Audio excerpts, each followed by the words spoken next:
항상 욕심 많고 성달내고 어리석어 고통스러운 너에게 평화와 복덕이 양성하게 하여 주시옵소서. 거룩하옵신 부처님께 기하옵니다. 나무 사과모니불 나무 사과모니불 나무 전하옵나니 시방세계 부처님 우주 대망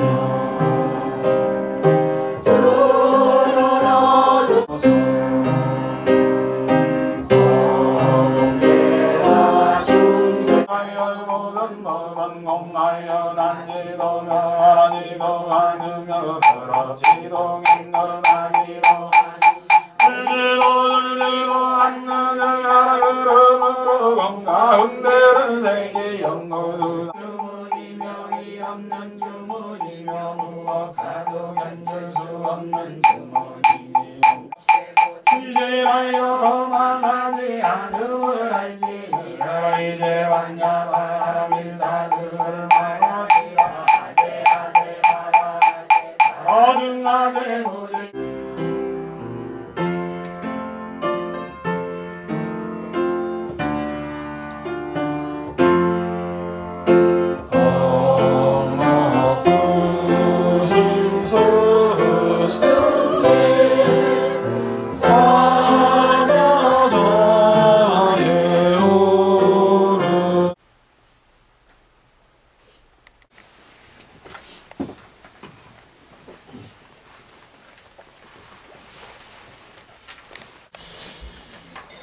날씨가 정진하기에 딱 좋은 날씨죠.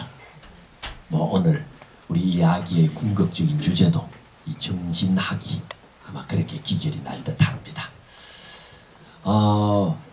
전번 법회 때 또 우리가 연불 이야기를 잘 마무리 지었고 또 연불 이야기 이어서 또 몇 가지 주요한 주제들 그리고 또 보시 이야기도 남아있고 계율 이야기도 남아있고 부처님 말씀 참 풍요롭습니다. 그런데 오늘은 조금 가볍게 이야기를 시작할 동기 하나를 얻습니다. 내일 모레입니까?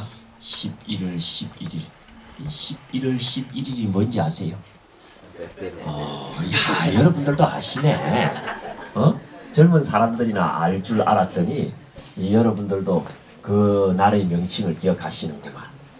그래서 내가 어떤 도량회를 가봤더니 조금 그 격조가 없다 그래갖고 가래떡데이라고 하자 이래가지고 실제는 올해가 2014년이라고 2014cm의 가래떡을 만들어갖고 이제 가래떡 총 연장이 한 20m 되는 거죠. 그래갖고 온 사람들에게 일단 이렇게 나누어 주면서 조금 이 불교적인 어떤 색깔을 좀 입히고 싶다 이런 의도를 가진 도량도 제가 한번 봤었어요. 그러면서 11월 11일 하게 되면은 아이들이야 참 일자를 닮은 과자 그걸 연상해갖고 그걸 이렇게 나눠주면서 또 그날을 계기로 삼아서 그들 나름의 이벤트를 벌리는 모양입니다만 우리 불교도 일자를 가지고 그걸 계기로 삼아서 부처님 말씀을 기억하게 할 만한 그런 내용이 없지 않지 않느냐고 그런 거 한번 만들어 보자 하는 이야기가 있었어요.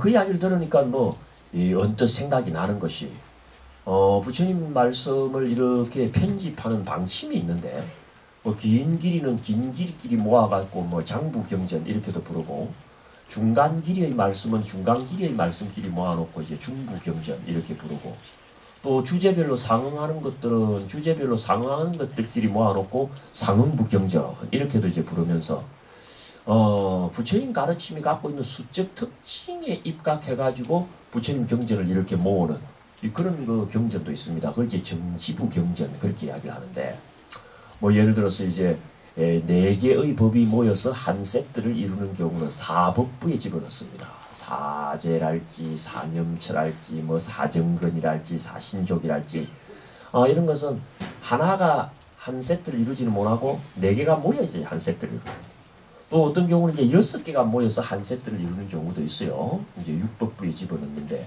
뭐 육근이랄지 육경이랄지 육념이랄지 뭐 이런 것들은 이제 그렇게 육법부에 들어갑니다. 그런데 하나가 그냥 단독으로 쓰이는 법도 설해집니다.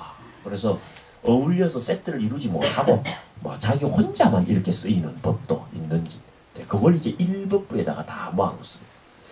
그래서 그 부처님 정지부경전 일법부를 제가 이렇게 살펴보니까 굉장히 많은 일법들이 이렇게 설해지는데 뭐 11월 11일에 맞추어 보니 뭐 한 4개 정도 제일 중요한 걸 뽑을 수도 있더라고요.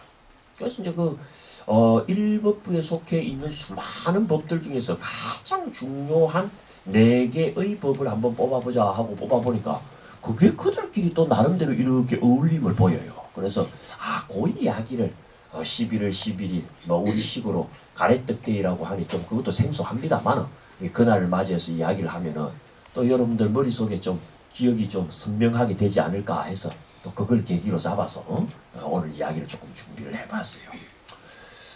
부처님께서 이제 이야기하신 한 가지 법들 많습니다. 그 한 가지 법들 중에서 가장 중요한 4개를 뽑아보니까 다음과 같은 것들이 선별이 되었어요. 첫 번째는 뭐냐 그러면은 법구경 제1개송의 내용이 하나의 법들 중에서 제일 중요한 법들을 상징하는 것 같아요. 법구경 제1개송의 내용은 어떻게 되어 있느냐 하면은 모든 법에 앞장서는 제1의 법은 뭘까요, 여러분들? 세상 만사, 정신적, 물질적 많은 일들이 벌어지고 많은 존재들이 있잖아요. 그런 정신적, 물질적 일체의 존재나 사건 중에서 제일 앞장서는 법은 이 법이다 하고 부처님께서 설하신 게 법구경 제1개송입니다. 여러분들 법구경 아시죠? 그죠?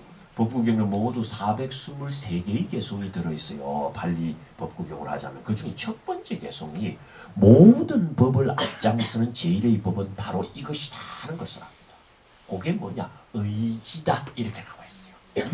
모든 법을 앞장서는 제1의 법은 뭐다? 의지다.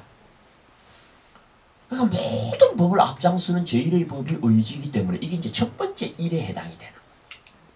근데 모두 4개를 뽑았다 그랬죠. 두 번째는 어떤 내용이냐면은 바로 그 의업을 일으키는 제1의 씨앗은 하면서 나옵니다. 요건 이제 정지부경전 제1법부 제2품에 나오는 이야기를 제가 선별을 했는데 모든 법에 앞장서는 제1의 법은 뭐라 그랬어요? 의지라 그랬죠. 근데 그 의지적 판단을 하는데 가장 영향력이 큰 제1의 씨앗은 따로 있다는 거야. 그게 뭘까? 그걸 경전에서는 견해다 이렇게 나와 있습니다. 견해, 보는 것, 보는 바. 의업을 일으키는 제1의 종자는 견해인하니라. 근데 모두 4개 뽑았다 그랬잖아요. 세 번째가 뭐냐면은 정지부경전 제1법부 제13품에서 제가 뽑았는데 견해를 위한 제1의 빛은 하고 나옵니다. 우리가 뭘 보려면 빛이 있어야 됩니까? 없어야 됩니까? 빛이 밝으면 밝을수록 잘 볼 수가 있겠죠. 그랬을 때 무언가를 보는데 가장 좋고 밝은 제1의 빛은 뭘까? 했더니 열애의 출현이나니라 이렇게 나와 있어요. 부처님께서 이 세상에 오신 것이야말로 우리가 무엇을 보는데 가장 밝은 빛이 된다. 이렇게 쓰여져 있어요. 근데 모두 4가지라 그랬잖아요. 마지막 4번째까지 소개를 하고 말씀을 드릴게요. 견해를 위한 제1의 빛은 뭐라 그랬죠? 열애의 출현이라 그랬죠. 5초 전에 이야기한 것도 기억이 잘 안 되는 이게 좀 지금 심각해요 상황이. 뭐 괜찮습니다. 이렇게 자주 오다 보면 해결이 됩니다. 신가경에 나오는 이야기인데 열애가 중시한 제1의 덕목은 이것이나니라 이렇게 소개가 돼요. 우리 부처님께서 강조하신 덕목이 많습니다. 지혜도 강조하시고 삼매도 강조하시고 계율도 강조하시고 여러 가지 덕목을 강조했는데 실은 우리 고타마 부처님, 서가모니 부처님께서 가장 강조한 덕목은 따로 있어요. 그게 뭐다? 아까도 이야기했죠. 오늘 주제가 바로 이게 될 거다. 정진인하니라. 그래서 네 가지를 전부 한번 연결해서 여러분들께 소개하면 이렇게 나옵니다. 법구경 제1개송은 모든 법에 앞장서는 제1의 법은 의지인하니라.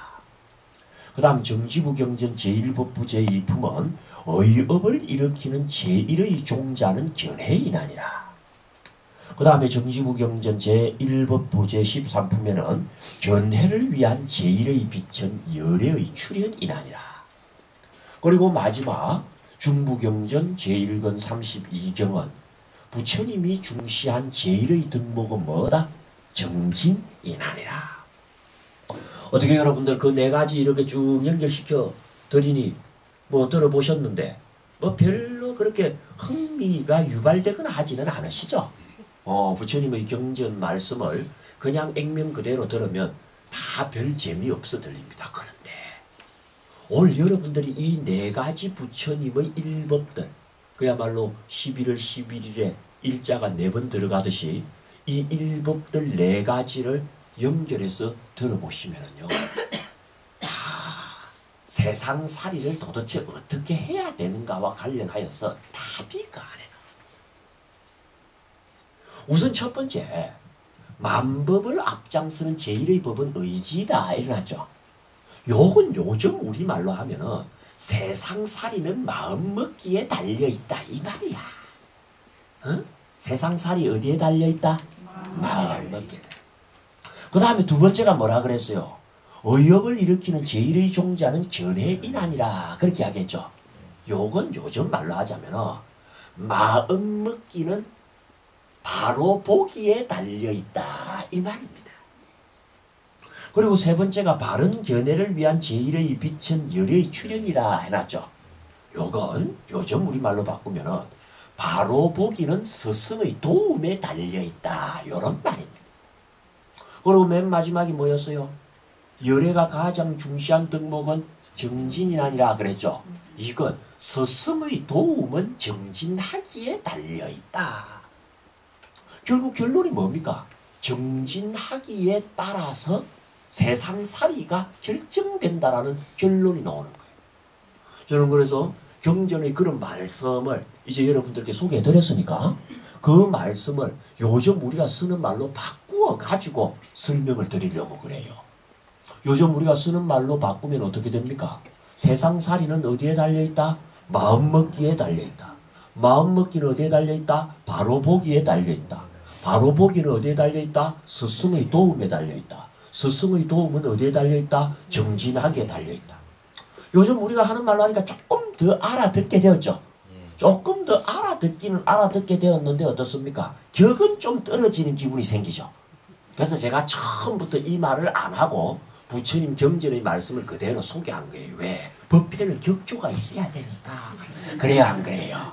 제가 여러분들 오늘 만나자마자 여러분 세상살이 마음먹기에 달려있습니다. 이러면은 내 이야기를 세피하게 여길 거예요.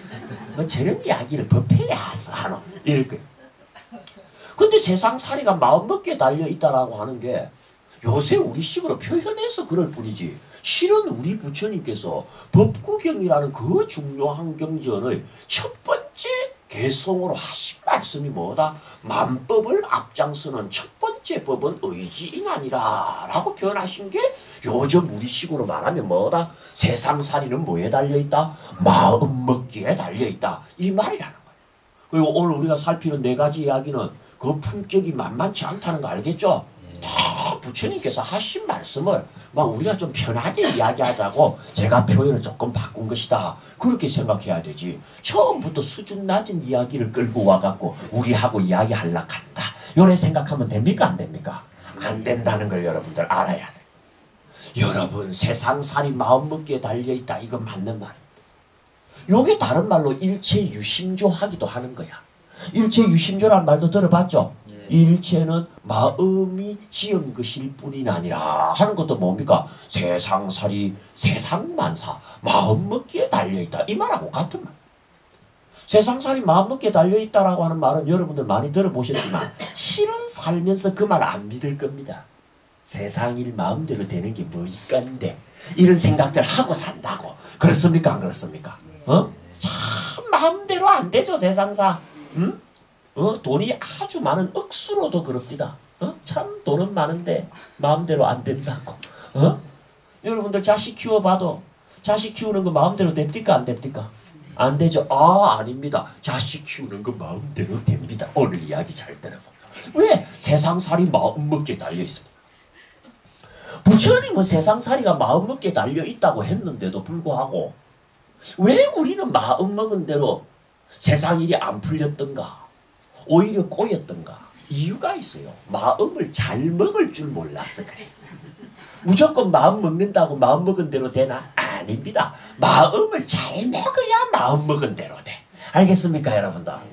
마음을 잘 먹기만 하면 진짜로 마음 먹은 대로 돼. 그걸 여러분들 요새 과학이 증명을 했어요. 그게 최면입니다. 최면.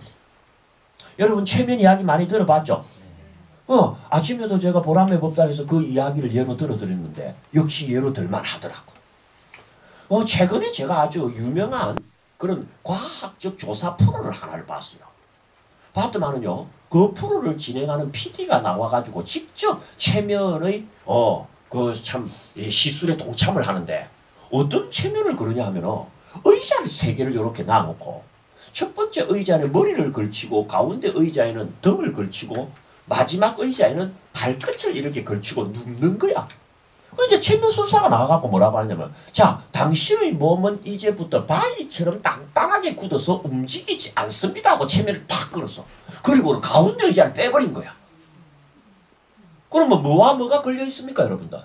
머리가 한 의자에 걸려있고 발끝이 한 의자에 걸려있고 가운데가 비었잖아요. 그런데 몸이 안 까봐지고 빳빳하게 버티는 거야. 근데 그건 아주 놀랄 일이 아니에요. 촬영기사를 불러가지고 올라가봐라 그러는 거예요. 그 몸 위에. 한 80kg 돼 보여. 촬영기사가 그 몸통의 가운데 배 위에 올라갔어요. 올라갔는데 이게 무너진다 안 무너진다? 안 무너지는 거야. 이 여러분들 과학적 조사입니다. 이거는 그 프로가 그런 프로기 때문에. 그 이제 최면 학자들이 나와서 그 현상을 분석을 하는 거예요. 이게 실제 이래 됩니다. 그러면서 마음이 아무 의심 없이 오로지 내 몸은 바위와 같다라고만 마음을 먹으면 몸이 바위가 된다는 거야. 무슨 말인지 알겠습니까? 우리는 못 그러는 이유가요. 아이고 누가 올라오면 내가 넘어질 거다 하는 생각, 또는 머리와 발끝만 걸려가지고는 어떻다? 앞바닥에 유지하지 못할 거다라는 의심이 있어. 무슨 말인지 알겠습니까? 그 이제 의심이 개입되니까 마음이 집중을 한다 못 한다? 못 하는 거야. 마음이 바위처럼 몰입을 한다 못 한다? 못 하는 거야. 못 하니까 어떡합니까? 중간이 꺼져버리거나 사람이 올라오면 올라오기도 전에 어떻다? 그냥 나가버리는 거야. 그런데 최면술사가 최면을 건다는 것은 마음을 한 방향으로 딱 몰입시키는 겁니다. 네 몸은 바위와 같아서 꼼짝하지 않는다라고 마음을 탁 먹어버리면 어떻다? 마음이 탁 먹는 대로 몸이 고정이 딱 되어버리는 거야. 무슨 말인지 알겠습니까? 마음을 잘 쓰기만 하면 마음 먹은 대로 됩니다. 여러분. 그걸 증명하는 또 한 가지 사례가 뭐냐면 통증학입니다. 여러분, 통증학. 의학의 여러 가지 파트가 있지만은요, 들어보니까 여러 가지 의학 파트 중에서도 참 해명이 안 되는 게 통증학이래요. 여러분들 주변에 보면 통증 클리닉 이런 거 많이 있잖아요. 그죠? 그 통증의 메커니즘이라는 게 참 잘 파악이 안 되어갖고 통증 다스리기가 그렇게 된다. 그리고 어떤 사람은요, 별로 아프지도 않아 하는 걸 어떤 사람은 그걸 굉장히 아파하는 경우도 있고, 이게 참 미스테리한 부분이랍니다. 그런데 통증 중에서 제일 심한 통증이 혹시 여러분들 뭔지 압니까? 화상을 입었을 때의 통증이라고 합니다. 화상 환자들이 치료할 때 겪는 통증만한 통증이 없다는 거의 죽음이라네. 그러니까 이제 화상을 입으면 피부가 없어져 버리잖아요. 그러니까 거즈 같은 데다가 이제 와셀린 같은 걸 발라갖고 그걸 피부 역할을 대신하는데 매일 뗐다 붙였다 해야 됩니다. 갈아야 되니까. 그거 붙였다가 한번 뗄 때는요, 그건 말도 안 한다는 거예요. 그렇게 아프다는 거예요. 여기 혹시 누구도 그런 경험을 하신 분이 계실지 모르겠습니다만, 그런데 요새 그거 잡는 법이 나왔어요. 하나도 안 아프게 뗐다 붙였다 한다는 거예요. 그게 무슨 진통제를 주고 하는 거 아닙니다. 소용없대요. 너무 아프면. 눈에다가 두툼한 안경 같은 거 끼운다는 거예요. 안경을 딱 쓰면은요, 딴 게 안 보이고 뭐만 보이냐면은 안경 안에 놓는 스크린만 보인대요. 그 스크린이 뭐냐? 게임을 하는 스크린이 나온대요. 근데 누구나 할 수 있으면서도 아주 재밌는 게임이 나온대요. 그러면은 안경을 끼는 순간 요게 뭐지 하고 게임을 한답니다. 누구나. 그 게임에 몰두할 때 어떻습니까? 그거를 베끼면은 하나도 아픈 줄 모른다는 거야. 희한하죠? 그러니까 정신이 게임에 몰두하고 있으면은요, 그렇게 찢는 듯이 아픈 거지를 떼대요. 쉽게 말하면 여러분들 생피부 뺏기는 거하고 똑같습니다, 그거. 생피부를 뺏겨내는데도 어떻다? 게임에 몰두를 하고 있으면은 뭐가? 마음이 안 아프다라는 거야. 이게 마음입니다, 여러분. 알겠습니까? 그런 마음을 여러분들이 다 갖고 계시는 거예요. 그래서 그 마음을 잘 쓰기만 하면 어떻다? 세상만사 세상살이 마음먹은 대로 됩니다. 그러니까 함부로 의심하지 말고 함부로 이 마음의 위대함을 가소평가하지 마시고 일체유심조라고 하는 부처님 말씀 그거 무시하지 마시길 바라요.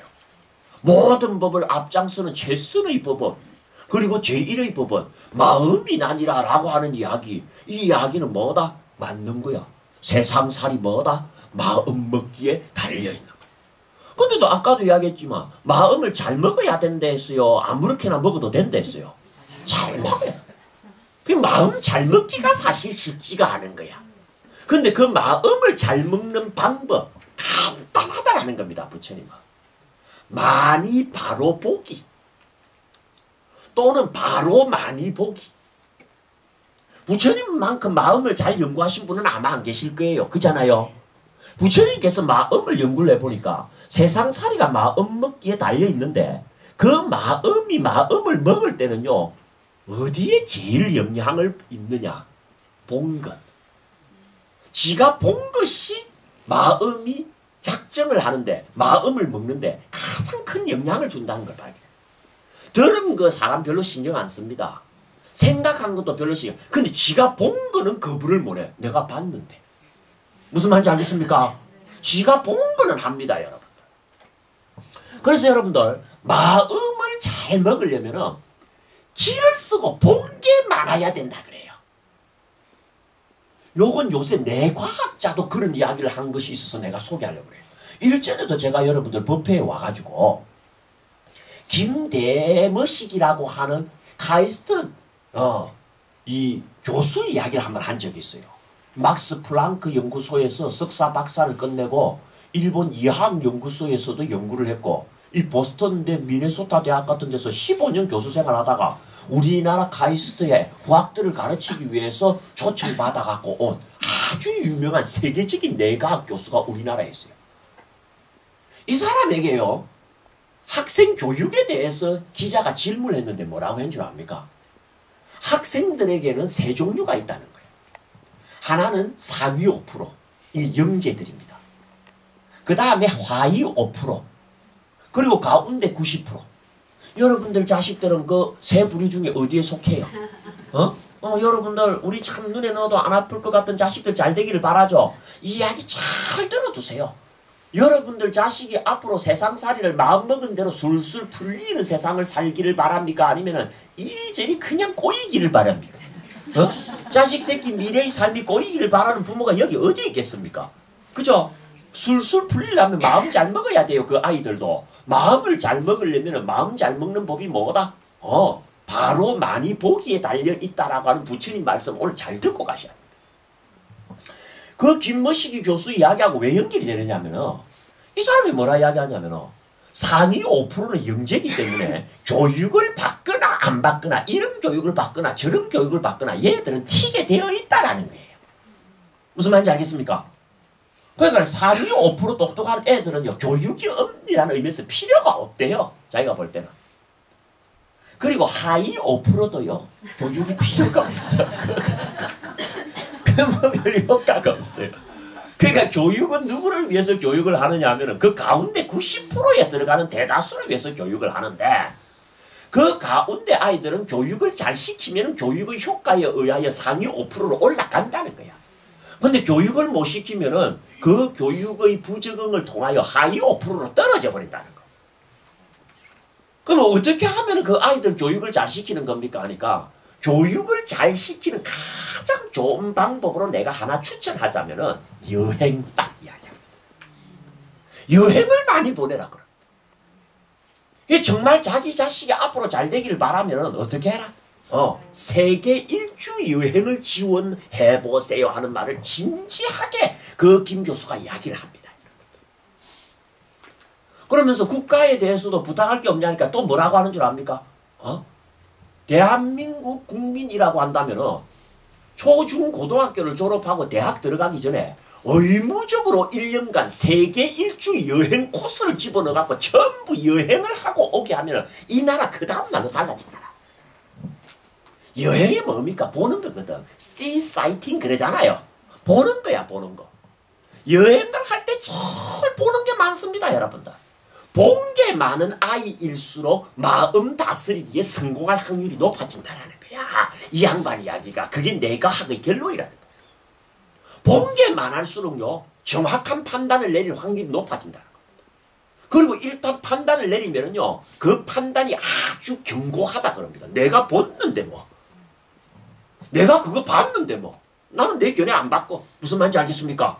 자기가 마음을 먹었는데 그 마음이 아주 단단하게 먹는 경우는요, 본 것과 관련하여 마음을 먹으면 그 마음이 아주 견고합니다. 그러면 마음 먹은 대로 풀린다는 거야. 여러분들도 여행 같은 거 다녀오면 어떻습니까? 마음이 한참 신선해지는 거 느끼죠? 그래서 새롭게 살아갈 수 있는 용기나 의욕 같은 게 생깁니까? 안 생깁니까? 그게 본 게 많으면 생기는 공덕입니다, 여러분들. 그러니까 세계 일주 여행을 하게 되면은 참 이런 것도 보고 저런 것도 보고 이런 사람도 보고 저런 사람도 보고 이런 문화도 보고 저런 문화도 보잖아요. 그렇게 많은 문화를 보고 온 것만한 재산이 없다라는 거야. 그러면 자기가 모든 걸 보게 되면요, 머리라는 게 기가 막히다예요. 그 여러 가지 본 걸 나름대로 연결을 시킨답니다. 그리고 본 게 많기 때문에 절대 도그마에 빠지거나 외골수에 빠지거나, 그리고 지 혼자만의 삶에 자폐되는 일이 없어진다라는 거예요. 끊임없이 타인과 활발하게 교류하면서 사랑과 온정을 나누는 인간이 된다는 거예요. 그런 상황에서 마음을 먹으면 그 마음은 잘 먹을 수밖에 없고, 그렇게 잘 먹은 마음은 세상살이 풀어나가는데 바로 가장 우선적인 제일의 법이 된다.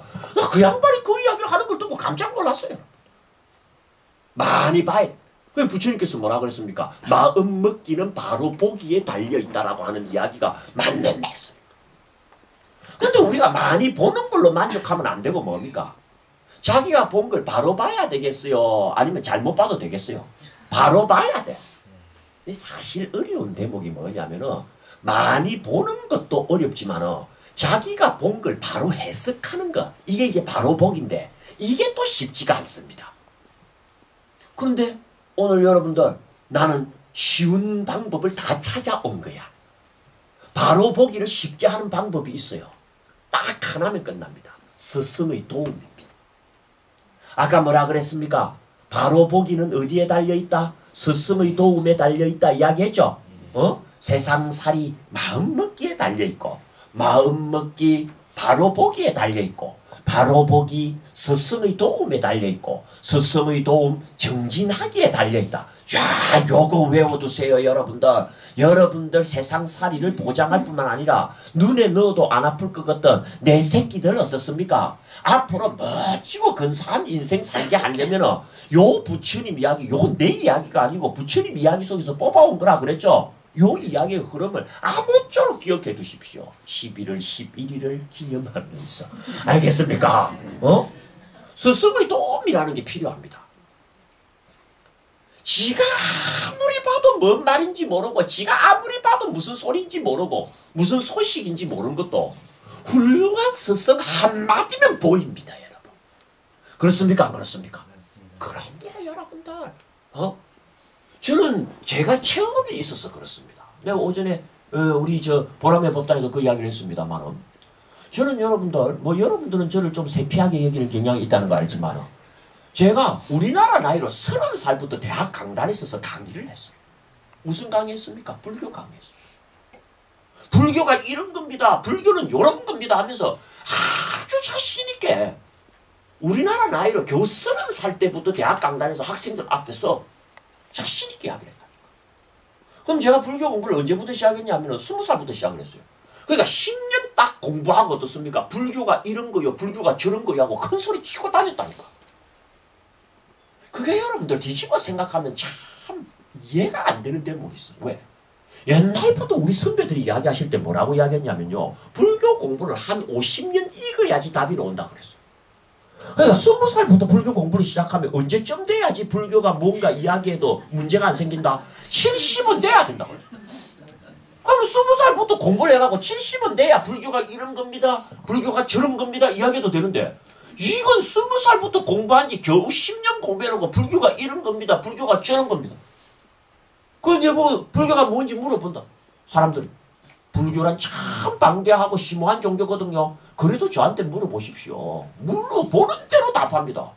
둘로 말해보십시오 하면 초기 불교와 대승불교의 가르침 다 단호하게 이야기합니다. 셋으로 말해보십시오 하면 실상의 가르침, 영계의 가르침, 수행의 가르침. 넷으로 이야기하라 그러면 업의 가르침, 영계의 가르침, 여섯 바람일다의 가르침, 한 줄기 부처되는 가르침. 다섯으로 이야기해봐라 그러면 아한부경전의 가르침, 반야부경전의 가르침, 법화하음, 정토부경전의 가르침 쫙쫙 나옵니다. 물어보고 싶은 대로 물어봐라고 여러분들. 여섯으로 말해봐라. 12처 10업설 법문의 가르침, 육육법설 법문의 가르침, 온사제설 법문의 가르침, 12연기설 법문의 가르침, 육바람일다설 법문의 가르침, 그리고 일불승설 법문의 가르침. 그 뒤는 가지치기만 하면 되는 거예요. 그거를 저는요. 불교 공부를 시작한 지 20살에 시작했다면 딱 10년 공부하고 30살부터 내가 그걸 자신있게 그때부터 이야기하고 다녔다니까. 놀랍지 않아요? 그게 어떻게 가능한 줄 압니까? 스승의 도움이 됩니다. 저 혼자 공부했으면 저는요. 저같이 용렬한 인격과 두뇌를 가진 사람이라고 한다면요. 아마 70이 아니라 80, 90이 되더라도 그래서 불교가 뭔지 아직 잘 모르겠어. 내 이렇게 말했을 확률이 커요. 그런데 딱 10년 공부를 해도 출중하고 스승한 스승의 도움을 받으니까 10년 공부에 불교가 이렇구나 하고 그 정보가 보이더라는 거야. 나는 내가 경험한 일종의 기적이고 제가 경험한 일종의 소개하고 싶은 체념. 여러분 자식 잘 되기 바라세요. 첫 번째 세계 일주 여행을 보내십시오. 나라가 보내주지는 않을 것 같으니까. 알겠습니까? 돈 아끼지 말고 자식 세계 일주 여행 보내고 오십시오. 그 아이의 삶이 한 그레이드 업 하는 건 내가 보장합니다, 여러분. 야, 어느 나라 가니까 이런 것도 먹고 이렇게도 살고 이런 걸 이렇게도 말하더라는 걸 지가 한번 본 것만큼 앞으로 마음을 먹는데 결정타를 날리는 게 없단 말이에요. 그리고 두 번째, 좋은 스승을 만나게 해주십시오. 알겠습니까? 우리 한국 사람들은 잘하고 있습니다, 사실은. 여러분들 아프리카 있죠, 아프리카. 아프리카 이야기를 제가 우연히 들었더니요. 1,500원을 가지고 일주일을 산다나요. 우리 돈 1,500원이면 그게 쉽게 말해서 한 1달러 조금 더 되면은 1달러로 일주일을 산대요. 진짜 못 살죠. 그런데 여러분들 아프리카가 왜 그래 못 사는가가 아주 특별한 차원에서 분석이 나왔는데, 세계 제2차 대전이 끝나고 아프리카를 세계 구호기구나 지원단체에서 지원한 금액을 토탈을 내보니까 1,100조 원을 지원을 했대요. 그러니까 그때 돈 가치 같은 걸 갖다 단순 계산해갖고 그러면은요, 그 돈을 잘 쓰기만 했다면은 아프리카 나라들은 지금 전부 선진국이 돼 있어야 된다. 밑빠진 독에 물붓기였다는 거예요. 1,몇백조 원을 퍼부었는데 아직도 1,500원이면 어떻다? 일주일을 사는 그런 열악한 환경을 산다는 거예요. 이유가 뭐냐? 교육을 안 한다는 겁니다. 그 반대 케이스가 대한민국이래요. 전쟁통에도 교육을 시킨 나라는 대한민국이라는 거예요. 그러니까 오바마 대통령이 계속 한국을 이야기하는 이유가 있어요. 대한민국 부모들의 교육열. 못 먹어도 애들 교육은 시킨다 안 시킨다. 그러니까 한국이 지금요 세상이 부러워하는 이런 나라로 이렇게 성장하고 남북이 쪼개져 있음에도 불구하고 세계 10대의 무역 경제 대국으로 큰 건요 전적으로 뭐다? 부모의 교육열입니다. 교육이 뭡니까? 좋은 스승을 자기 자식에게 만나게 하려고 하는 열망이 처음부터 한국 부모들 가슴에 있었고 여러분들 갖고 있기 때문에 나라가 이렇게 된 겁니다. 근데 그게 요 정도로 끝쳐서는 안 됩니다. 왜? 지금은 스승을 갖다가 만나게 하지 않고 영어 잘하는 사람 만나게 하고 수학 잘하는 사람 만나게 하고 과학 잘하는 사람 만나게 하는 거야. 진짜 여러분들 자식이 인생살이 마음먹은 대로 술술 풀리게 하려면 스승을 만나게 해야 됩니다. 인생의 스승을. 알겠습니까? 각별히 그 인생의 스승이 될 만한 사람이 어디 있느냐? 많습니다. 등 높으신 스님들 많으시고 여러분들이 모시는 법사님 얼마나 고귀하십니까? 자식들을 만나게 해줘라 이거예요. 아, 왜 안 하느냐 이겁니다. 그러니까 사실은 이런 법회 때 애들이 와야 돼요. 와갖고 이야기를 들어야 됩니다. 자리도 불편하고 해갖고 안 갈란다고 하더라도 그거 짚고 와서 듣게 하면요. 애들 못 알아들을 줄 알아요. 다 알아듣습니다. 또 기억이 좋아갖고 머릿속에 넣어두고 언젠가는 아, 이 말이 그 말이구나. 그 스승과의 만남 한 번이 뭡니까? 그 아이 인생을 바꿔놓을 수 있는 계기가 되는 겁니다. 아시겠습니까? 일단은 많이 보게 해야 됩니다. 여행을 보냈어요. 그리고 그 많이 본 것을 바로 보게 하려면 누구의 도움이 있어야 된다? 스승의 도움이 반드시 있어야 되니 아무쪼록 좋은 스승을 어떻게든 물색을 해가지고 자기 자식과 만나게 하는 그런 기회를 가지려고 애 정도는 써야지 뭡니까? 여러분들 자식 앞에 얼굴 내놓을 수 있는 우리 부모가 됩니다. 저는 뭐 아까도 이야기했지만 참 용렬한 사람인데도 불구하고 그래도 제가 불교 공부를 이야기하고 또 사람들에게 성자의 말씀을 함께 나누니까 어떤 사람들은요 이름만 되면 다 아는 호텔에 이름만 되면 다 아는 고급 레스토랑에 초점을 해갖고 자기 자식들 지금 유학 가갖고 잠시 돌아왔는데 선생님 이야기하실 시간 조금 가져주면 안 됩니까 해갖고 좋은 음식으로 해갖고 그런 자리를 마련하는데 한번 간 적이 있었어요. 그래서 내가 그걸 이렇게 제가 초청을 받아 갔음에도 불구하고 참 이 부모가 잘하고 이런 부모 밑에서 큰 자식이라고 한다면 이 자식이 또 뭐다? 앞으로 그 세상살이에 있어서 앞장서겠구나 하는 생각이 드는 겁니다. 난 여러분 항상 여러분들과 이런 참 법회를 하면서 조금 하나 소망이 하나가 있어요. 그게 뭐냐? 우리 불자들의 자식이 앞으로 대한민국 사회의 지도자가 돼야 된다라고 하는 그런 소망이 있습니다. 여러분들 자식 속에 대한민국을 지도하고 리더하는 지도자가 나는 나와야 된다고 봅니다. 그리고 그 자식들에게 불교 신앙이라는 게 있어갖고 종교가 뭡니까 하고 물으면 불교입니다라고 말할 줄 아는 사람들 중에 어떻습니까? 나라를 이끌어 나가는 지도자가 나왔으면 얼마나 좋을까 하는 게 제 조그마한 소망 중에 하나입니다. 우리 자식들이 있잖아요. 가능합니다. 뭐만 하면 된다? 마음만 잘 먹으면 돼요, 그 아이들이. 어떻게 하면 마음을 잘 먹는 거다? 많이 바로 보게 하면 됩니다. 어떻게 하는 것이 바로 보게 하는 거다? 훌륭한 스승과 만남을 주선하는 부모가 우리가 되어야 돼요. 아시겠습니까, 여러분들? 그럼 제일 중요한 결론을 이야기를 해드릴게요. 스승과의 만남을 통하여 바로 보기가 이루어진다고 그랬는데 스승이라는 분들을 여러분들 잘 아시는지 모르겠어요. 훌륭한 스승일수록요 한 가지 중요한 덕목을 봅니다.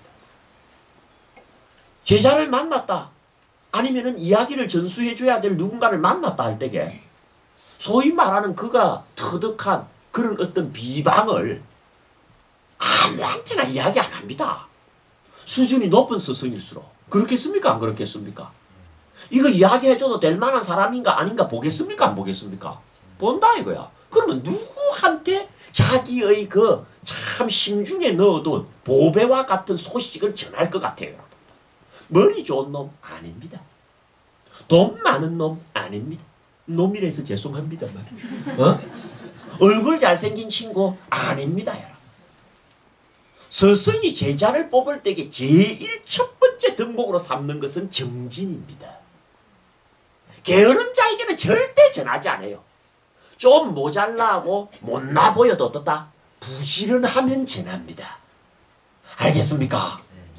스승이 제자를 만나서 선별하는 첫 번째 기준은 뭐다? 정진력입니다. 얼마나 부지런하고 얼마나 열심히 하느냐.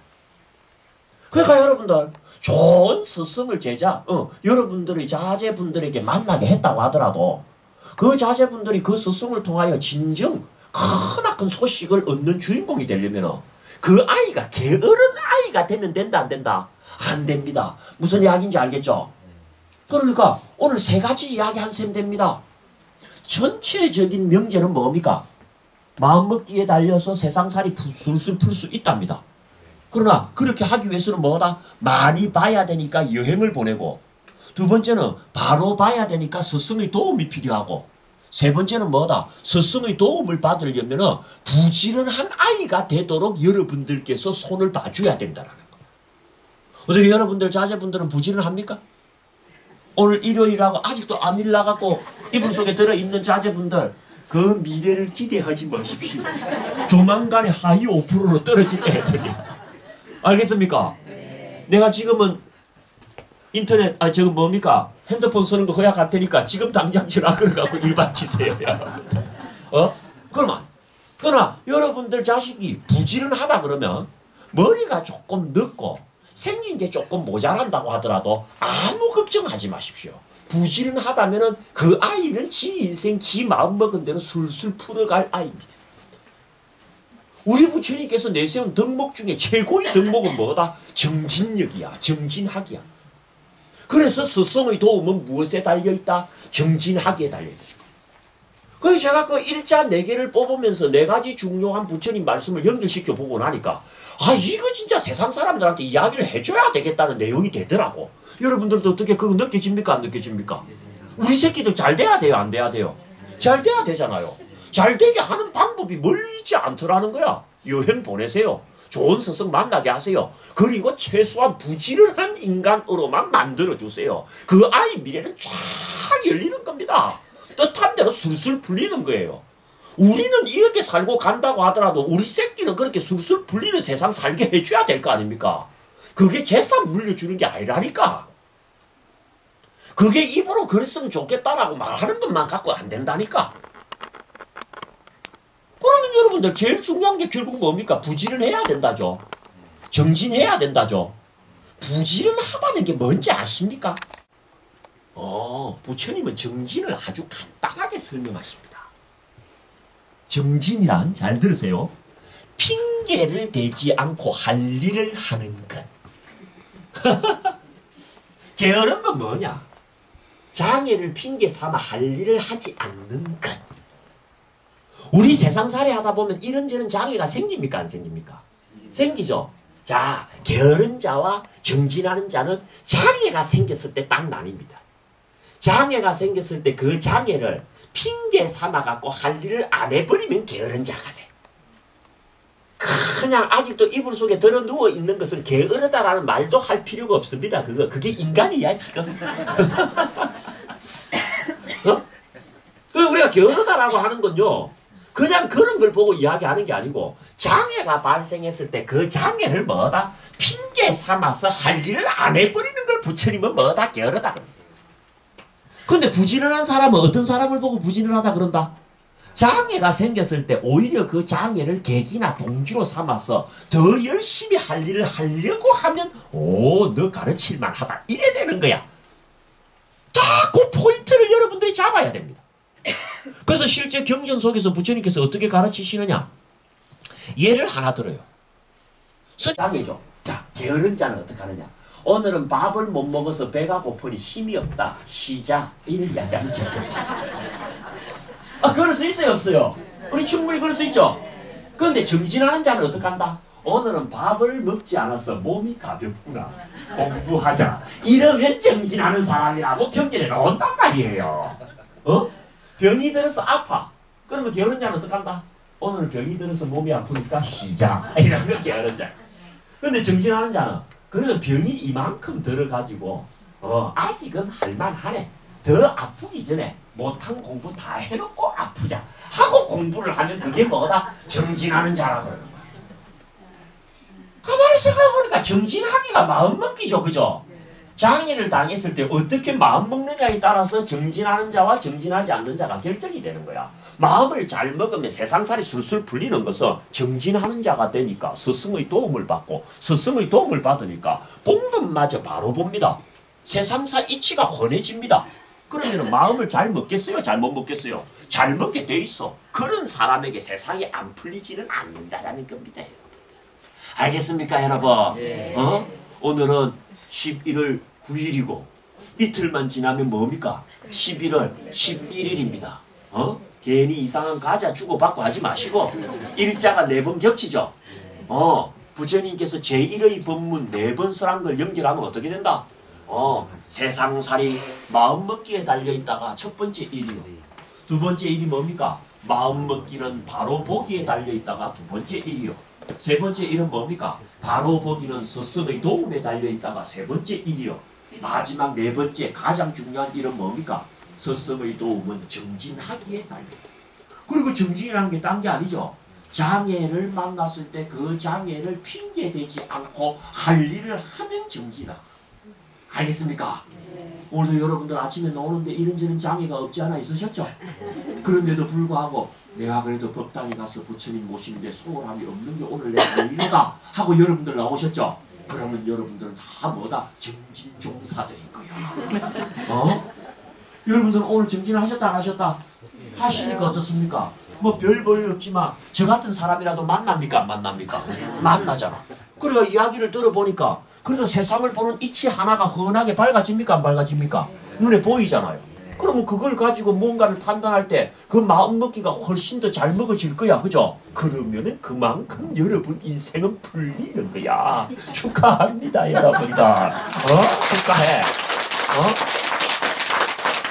당장 오늘 아침 우리가 앉아있는 자리에도 그 1111 11일의 소식이 적용이 되는 거지.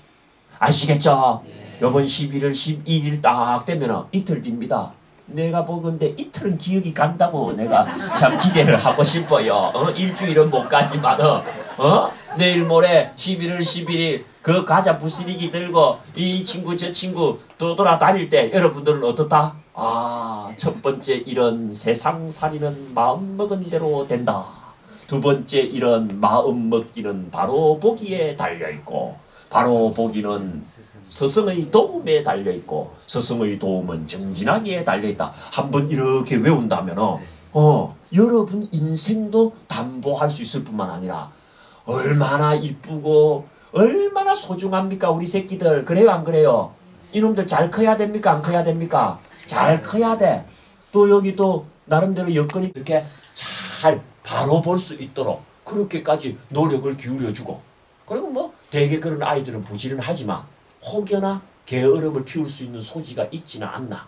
장애를 만나서 핑계대는 버릇은 있지는 않나. 이런 걸 소상하게 살펴면서 그 아이들을 챙긴다고 한다면 우리는 이렇게 살다가 갈 줄 몰라도 그 아이들의 미래는 환할 거다. 막 이런 말씀 마지막으로 드리면서 오늘 제 이야기는 마무리 짓도록 하겠습니다. 감사합니다. 감세음보살.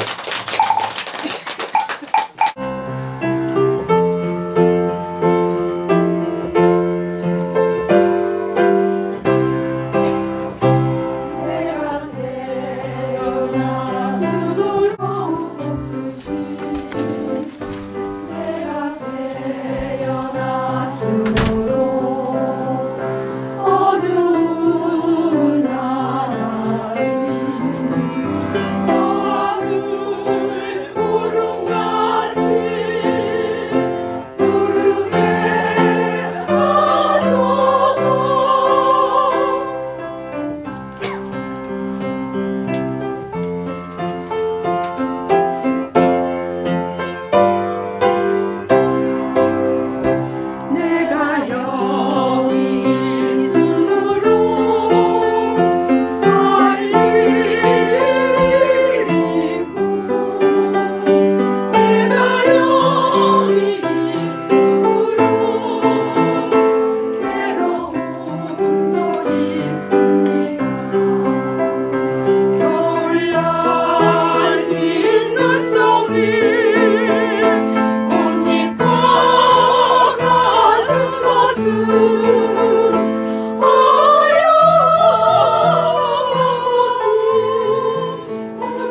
화선이 보살님이 승만 부경해서 열애장, 우리 마음에는 다 열애장 부처님의 씨앗이 있다라고 설한 아주 획기적인 후기대성 경전입니다. 그래서 그것도 법보샤에서 나중에 한 권씩들 가져가시면 그냥 혼자 읽기는 녹록치 않은 경인데 그래도 쭉 읽어보시면 좋을 거라 생각되고, 언제 한번 지난번 보람에서 제가 저걸 가지고 강독을 한번 했는데 시간이 나면 강독을 하면 참 좋은데 시간 맞춘 기회를 마련해 보도록 그렇게 하겠습니다. 수능이 나흘밖에 안 남았어요, 그죠? 수능 기도는 별로 난 관심이 없어요. 수능 기도 별로 하는 사람들이 별로 없어서 합창단 연주회가 17일 남았습니다. 오히려 난 그게 더 나는 관심이 있죠. 11월 28일 그죠? 28일 날 저녁 7시 30분에 하는데 문제는 이제 뭐냐면 관객들이 많이 동원돼야 되는데 많이들 좀 와주시고 이제 거의 이제 마무리 되잖아요. 그래서 좋은 마무리 했으면 좋겠습니다. 자, 그래서 이제 왜냐면 또 겨울 늦가을 만추 지나가는데 소나무니 불 소나무니 불 소나무니 불